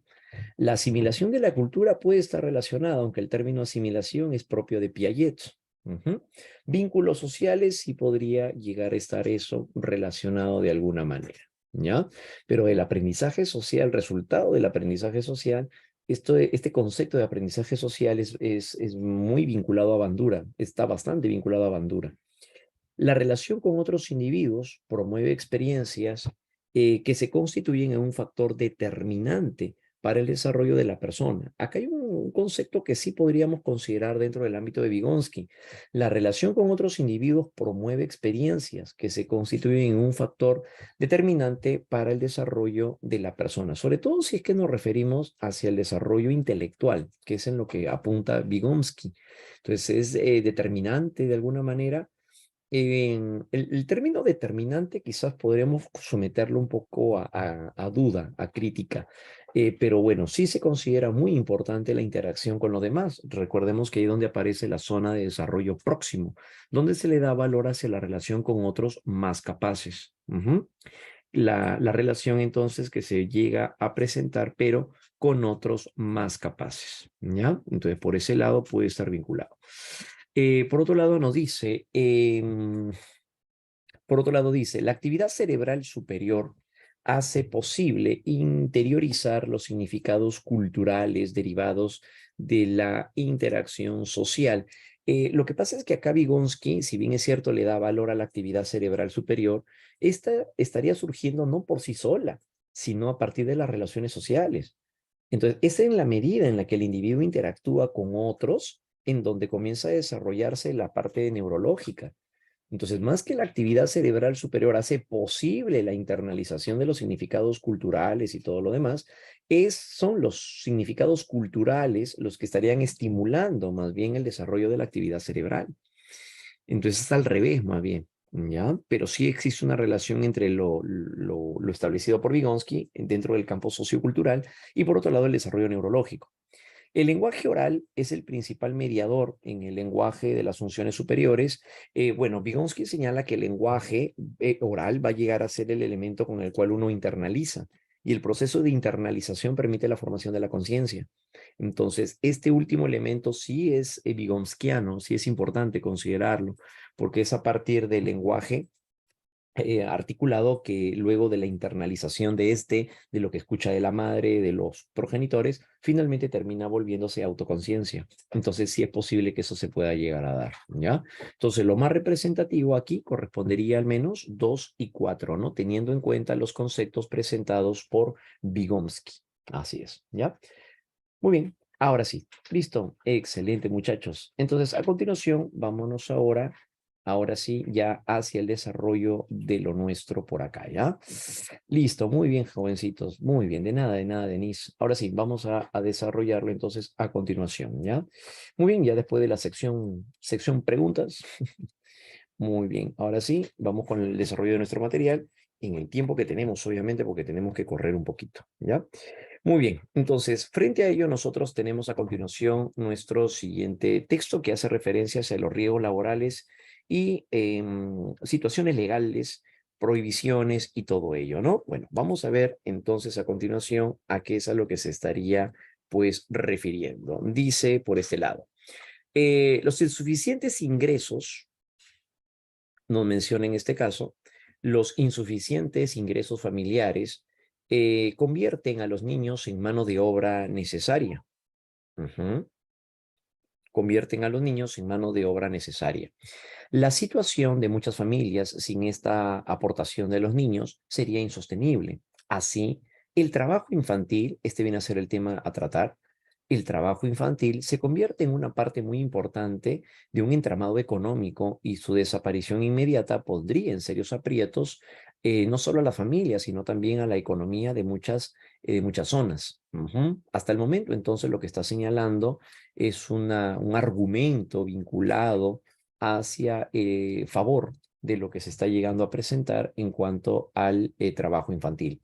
Su trabajo es necesario para su propia subsistencia y el de las familias, y aunque el ideal es que cesen las actividades, los expertos, tanto en ONGs, principalmente como Save the Children, como la propia OIT, pondrían en bueno de que comiencen sobre todo por menos tres objetivos básicos, por dónde se debería de empezar, porque sea compatible con la escuela, que tengan buenas condiciones de seguridad e higiene y que acabe todo tipo de explotación.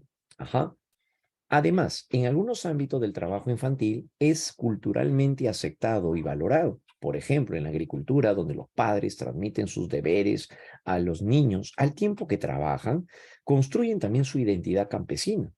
Ante esto, hay dos posiciones. Una, los que ven en las tradiciones la gran barrera para eliminar el trabajo infantil. Y dos, los que consideran que adquieren conocimiento, aprenden a asumir responsabilidades, se integran socialmente a su comunidad, etcétera. La propia OIT no se opone si este trabajo es adecuado a su edad y madurez. Muy bien, ¿listo? Excelente. Entonces, en base a eso tenemos a continuación.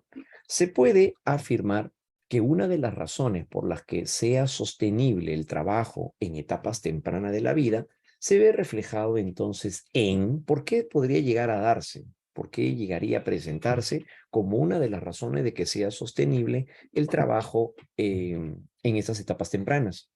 Por la falta de educación por parte de los padres, quienes se orientan hacia tener más hijos sin medir consecuencias de cómo criarlos, por el estilo de crianza y el ejemplo que los padres les dan a sus hijos.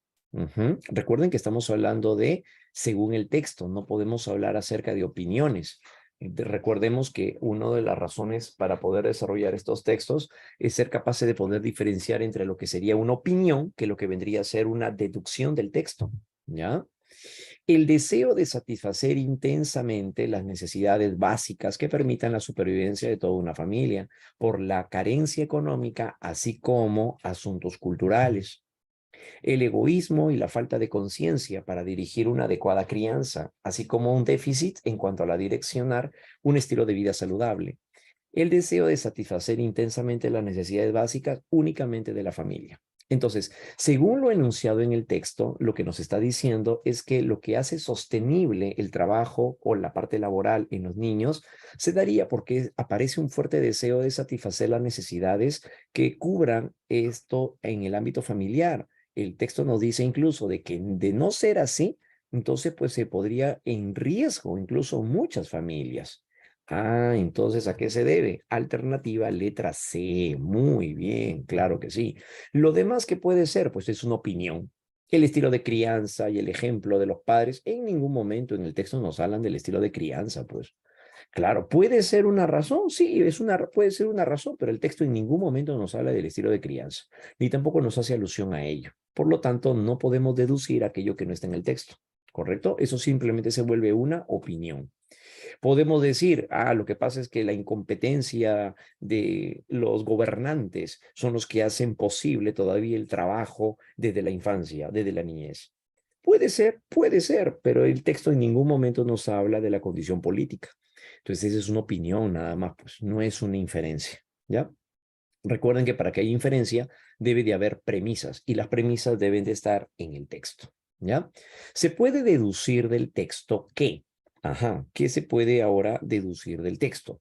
Que de no aportar objetivamente el apoyo por parte de las ONGs a quienes laboran a temprana edad, se mantendrán altas las estadísticas del ejercicio laboral en los menores. Bueno, la verdad es que en el enunciado no nos dice de que eso dependa de las ONGs. No es que dependa de ellos, pues no, ellos no lo determinan tampoco. De no esclarecer parámetros para el ejercicio del trabajo a edad temprana, las condiciones socioculturales justificarán su desenvolvimiento. Por otro lado, si los padres no redireccionan su estilo de crianza en cuanto al aspecto laboral, se mantendrá la actividad laboral de los menores. Ahora, nuevamente, en el enunciado no nos están citando acerca del estilo de crianza, es lo que creemos. Si es una deducción, tiene que basarse en el caso del texto, entonces no nos está hablando acerca de ello. En el enunciado tampoco nos habla acerca de las condiciones valorativas en el campo estadístico, tampoco. Los mensajes que la sociedad les permite a los menores que programen su mente para el ejercicio inescrupuloso de la actividad laboral. Los mensajes que la sociedad le transmite en el enunciado puede estar vinculado, sí, por la cultura. Los mensajes de la sociedad se transmiten a los menores programando nuevas formas de educación. No, en el enunciado no nos cita en ningún momento sobre algunas nuevas formas de expresión. Entonces, ¿cuál sería lo más representativo? Ajá. Claro, que de no establecerse parámetros para el ejercicio del trabajo, que es justamente el dilema que se está dando desde las ONGs, entonces es probable que se vaya a volver sostenible el trabajo desde las etapas tempranas. Claro, eso es lo que sí está señalando el texto, pues. Claro, ¿no? ¿Qué es lo que se busca? Propiciar las mejores condiciones. Claro, en el menor, ¿no? Para que no salga, pues, digamos, mal desarrollado en la interacción que tiene en el campo social. Claro, entonces de no esclarecer los parámetros para el ejercicio del trabajo o la temprana edad, las condiciones socioculturales justificarán su desenvolvimiento, como por ejemplo lo que señalaban al final, pues, ¿no? El hecho de poder aceptar, porque eso le generaría mayor responsabilidad, le genera una mejor identidad de campesino. Entonces, esa es una justificación que se estaría dando a nivel sociocultural de no establecerse los parámetros. Claro, ¿no? Entonces, eso es lo que está refiriéndose en el enunciado. ¿Ya? Muy bien. Por otro lado, tres. De acuerdo con el texto, una de las actividades que culturalmente refuerza la idea del trabajo en los menores, ¿cuál es? Bueno, eso lo dice explícitamente. ¿Y cuál vendría a llegar a ser? La agricultura, pues, ¿no? Que es la condición del campesino, según el enunciado. Muy bien, muchachos. Siguiente. Crecimiento y desarrollo infantil temprano. A ver, ¿qué nos dicen a continuación con este detalle? Dice así. El crecimiento y el desarrollo del niño se sustenta en dos pilares fundamentales.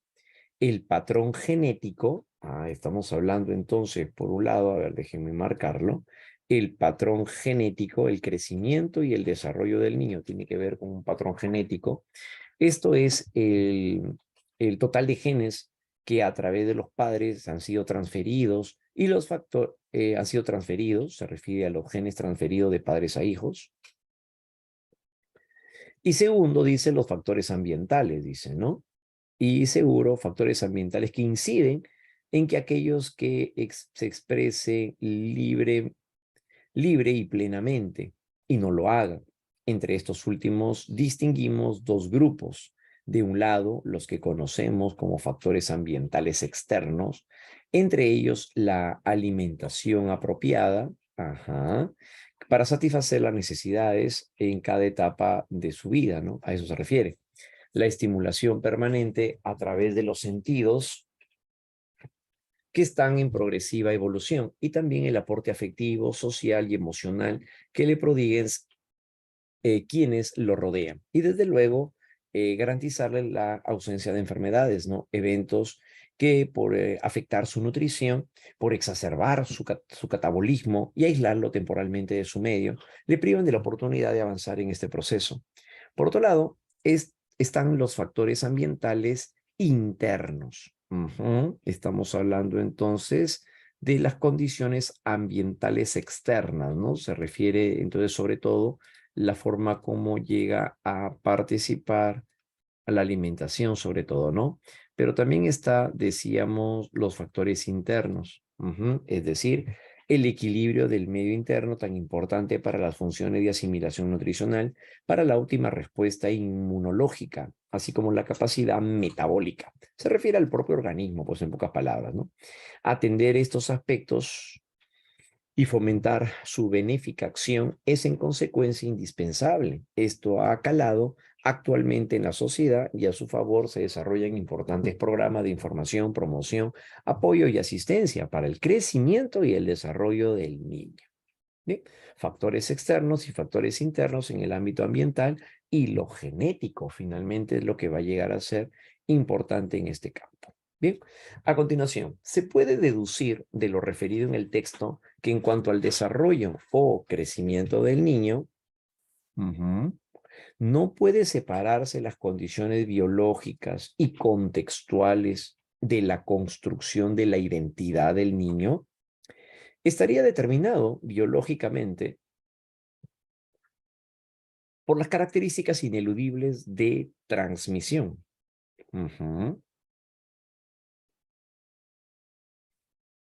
Las condiciones ambientales son más determinantes que las biológicas, pues acompañan al individuo a lo largo de su vida. Participan agentes tanto sociales como biológicos para definir lo que es el niño. Se pueden separar las condiciones biológicas y conceptuales del niño al construir el conocimiento. Entonces, ¿cuál sería la expresión más representativa a partir de ello? Ajá. Claro, parte de lo que viene a ser el niño ujú, es la representación tanto de la parte externa como de lo interno del sujeto. Y como lo menciona en el enunciado, el patrón genético y el patrón ambiental inciden para que éste pueda llegar a formar su representación general. Claro, ¿no? De esa manera, entonces, atender estos aspectos y fomentar la benéfica acción es en consecuencia indispensable que ha calado actualmente en la sociedad y a su favor se desarrollan importantes programas de información, promoción, apoyo y asistencia. Pero sobre todo enfocado hacia qué? Hacia poder llegar a determinar lo que es el individuo. Y este se determina tanto en el ámbito biológico como en el ámbito ambiental, factores externos y factores internos. Entonces, en el desarrollo y el crecimiento del niño, no puede llegar a separarse las condiciones biológicas y contextuales de la construcción de la identidad del niño.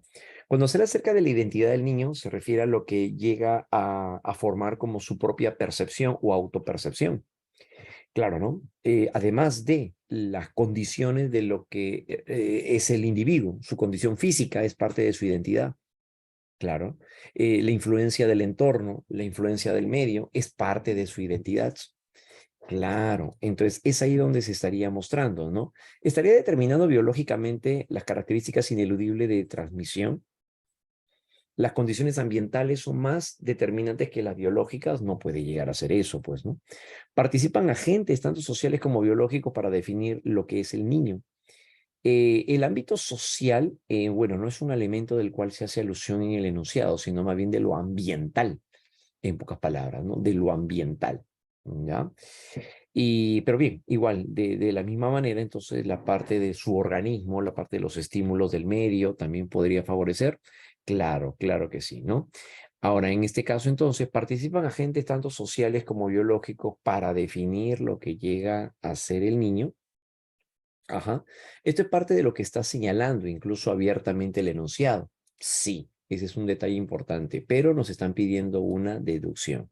Por lo tanto, de lo que podemos llegar a deducir, ¿cuál sería? Que no se puede separar una cosa de la otra, pues. Claro, eso es lo que podemos deducir, que no podemos separarlas, son inquebrantables. Deben de llegar a presentarse tanto las condiciones biológicas como contextuales del sujeto para poder llegar a definir así su identidad, o sea, lo que es el individuo, tanto un individuo a nivel biológico como a nivel social ambiental. Por esa razón sería, ¿no? Excelente. De acuerdo al texto, el trato amable por parte de los padres, así como el respeto hacia el menor, corresponderían a qué patrón, que influye en el desarrollo de este. Entonces, por este lado, si nos referimos ahora hacia el trato amable de los padres, así como el respeto hacia el menor, ujú, así como el respeto hacia el menor, correspondería entonces hacia qué elemento. Claro, ¿no? Entonces nos estamos refiriendo a un ambiente externo, no, complementario con constituido, no, pues no. ¿A qué patrón se refiere? Al patrón externo, pues. Claro, porque al final eso es lo que estaría recibiendo por parte del ambiente y sobre todo reflejándose ello en la participación del individuo también con su entorno, ¿no? Por esa razón sería, ¿ya? Ambiente externo sería entonces, porque en el ambiente externo es donde vemos la estimulación a través de los sentidos, la progresiva evolución, el aporte afectivo, social y emocional que le prodiguen los que le rodean. Claro, ¿no? Entonces, ¿eso qué significa? Pues la familia, ¿no? La familia es un elemento clave ahí. Si el niño, en cuanto a su estilo de vida saludable, procesa adecuadamente sus alimentos y establece también una adecuada homeostasis, entonces, ¿qué podría llegar a darse? Ujú. Entonces, según el enunciado, ¿no? Si el niño, en cuanto a su estilo de vida saludable, procesa adecuadamente sus alimentos y establece una adecuada homeostasis. Entonces, ¿qué significa? Estamos hablando de que estaría en mejores condiciones, pero si estamos hablando de su organismo, se refiere hacia el medio interno. Claro, entonces, ¿esto cuál vendría a llegar a ser? El niño presenta un adecuado desenvolvimiento en cuanto a su ambiente interno. Claro. Alternativa será allí letra C de casa, ¿no? Alternativa, entonces, letra C de casa. ¿Ya? Excelente, ¿no? Muy bien. Luis Eugenio tiene 3 meses de recién nacido. Es un bebé que ha desarrollado apego hacia la madre y este le da de lactar por 6 horas al día. Su madre, cada vez que por casualidad le puso en sus labios su dedo, Luis Eugenio lo chupó. Al día siguiente también lo hizo, incluso utilizando un pan remojado con leche. Volvió a presentar el mismo comportamiento al cual que se puede llegar a evidenciar. Claro, pues no, la manifestación del llamado reflejo de osar o reflejo de succión. Ajá, muy bien, muchachos. Ajá, eso es justamente lo que se estaría mostrando. Julia es una niña que emplea simbolismos, pero aún no categoriza y por otro lado piensa de que lo que hace lo hace mal, pues sus padres le han resaltado continuamente sus limitaciones, lo que se puede afirmar entonces que ha llegado a presentar Julia, ujú, no categoriza, entonces no está en las operaciones concretas, sino se encontraría en no estaría en la niñez intermedia, sino más bien se encontraría en la niñez temprana, claro, ¿no? Ya formado a su vez un autoconcepto negativo, ¿no? Claro, excelente, ¿ya? Al observar que un niño posee el uso de brazos antes que las piernas y estos son estimulados de forma global antes de poder coordinar y controlar los movimientos de los dedos, entonces es porque se está presentando de lo más cercano al tronco a lo más lejano del tronco. ¿Qué principio del desarrollo es ese? De lo más próximo al tronco a lo más lejano. Próximo distal, claro, ¿no? Es el denominado próximo distal, de lo más próximo al tronco a lo más lejano, porque al final refiere acerca de los dedos. Mientras Ernesto coge y utiliza una tijera para preescolar que le regaló su madrina con la mano derecha, su hermano gemelo, Augusto, lo coge con la mano izquierda, con lo que se presenta una mayor destreza en su manipulación, de lo afirmado que se puede señalar. Si estamos hablando del dominio de la mano derecha o la mano izquierda, eso se llama lateralidad, y esto refleja el dominio de uno de los hemisferios también cerebrales. Entonces lo que estaría caracterizando es alternativa letra C. Alternativa, letra C de casa. ¿Ya? Muy bien, chicos. Hasta ahí vamos a llegar entonces el día de hoy. Ha sido todo un gusto haber compartido con ustedes y ya nos vamos a ver para nuestra próxima sesión. Gracias por su participación también. Listo, nos vemos, chicos. Un abrazo. Cuídense. Chau, chau. Y que les vaya súper bien a todos. Nos vemos. Una bonita semana para todos.